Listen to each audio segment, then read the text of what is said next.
The allocation of foreign aid to different countries has always been a subject of scrutiny in the field of international relations. Among these international partnerships, very few are as strong or as long-lasting as the relationship between the United States and Israel. According to the Council on Foreign Relations, a nonpartisan, nonprofit think tank, the United States has given nearly $296 billion to Israel in aid from the state's inception in 1948 to 2023.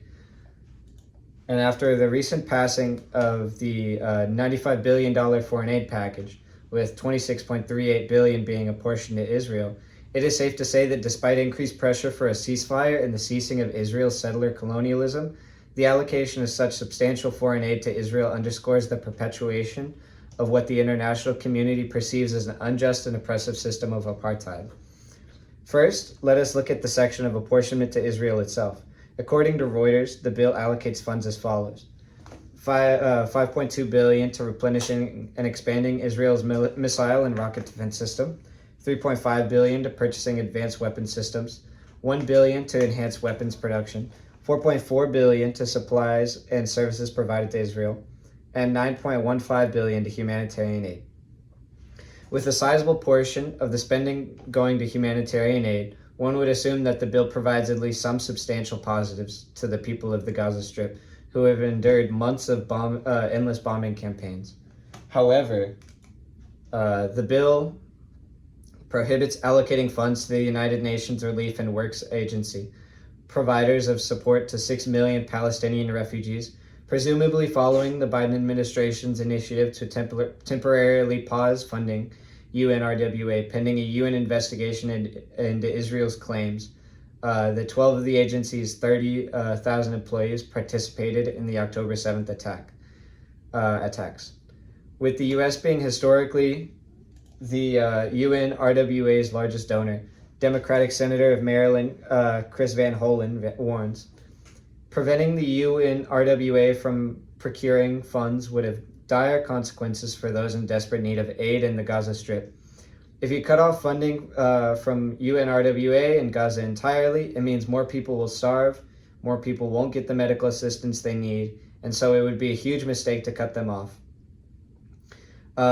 With the UNRWA having received just $1.46 billion in funding in 2023, one can only imagine how much the agency could have expanded their operations with the sizable portion of the $9.15 billion.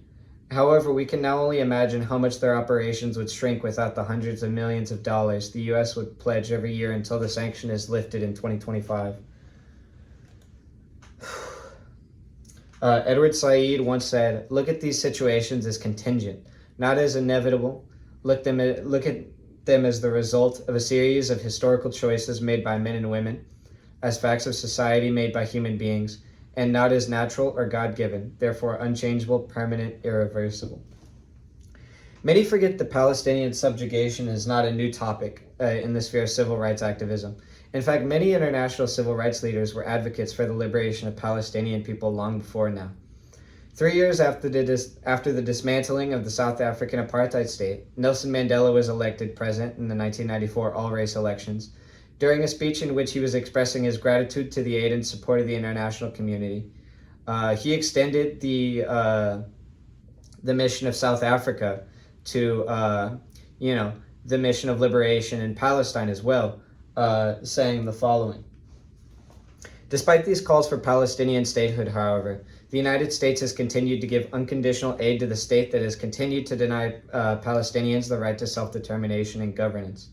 Despite the signings of the Oslo Accords in 1993 and the Gaza-Jericho Agreement in 1994, being the first examples of Israel having direct negotiations with Palestinians and marking significant progress to establishing self-governance in Palestinian territories, relations soon devolved due to the expansion of Israeli settlements in said Palestinian territories. With the tensions growing, representatives of Israel and the Palestinian Liberation Organization met and signed the Hebron Protocol in 1997, dividing the city of Hebron into two areas respectively under Palestinian and Israeli control.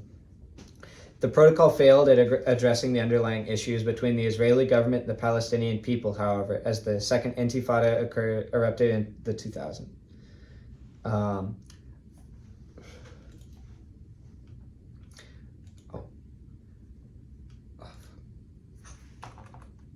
Returning to the topic of foreign aid, let us analyze the part that the United States played in this process.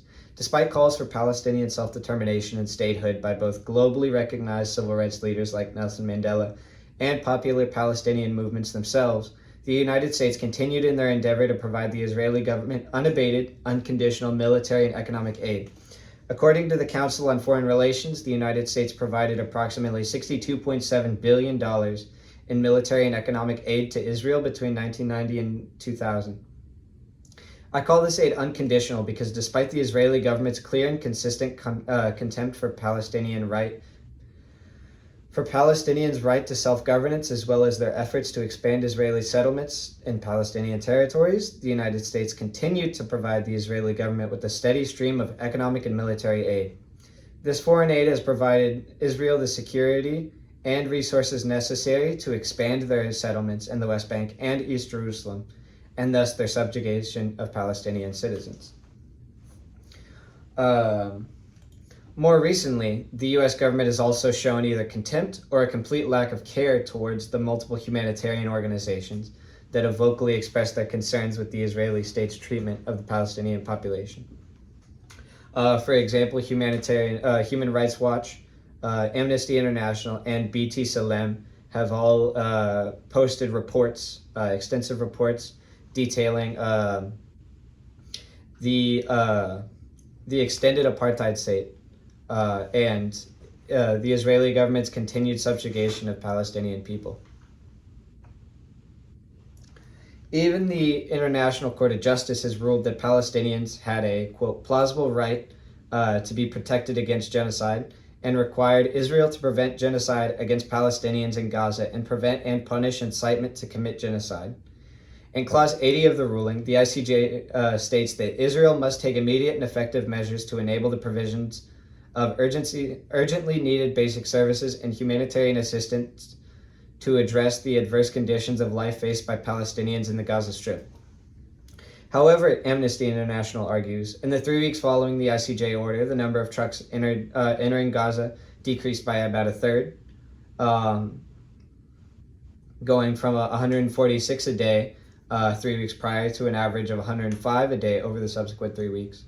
Israel has even refused to uphold a UN Security Council resolution passed in December of last year that hoped to facilitate an immediate and unhindered distribution of humanitarian aid to Gaza's Palestinian population, in which it ordered Israel to, quote, allow and facilitate the use of all available routes to and throughout the Gaza Strip, including border crossings. But only as recently as April 5th of this year has Israel allowed border crossings throughout routes in northern Gaza, 5 months after the legally binding resolution was put into effect. Israel has also consistently killed humanitarian aid workers, an act that the United Nations typically considers a war crime, with the most recent example being the Israeli precision strikes that killed 7 World Central Kitchen workers. The Israeli military's claims as accidental become less credible when the vans were labeled with WCK logos on the van roofs, and were a humanitarian aid convoy coordinated with the Israeli military in a, quote, deconflicted zone. There are countless examples of human rights violations and war crimes that Israel has committed both before and after the start of the war. But regardless of whether or not these are immediately accepted as true, they should be concerning enough to reconsider our strategy. As our government continues to encourage Israel's behavior, let us return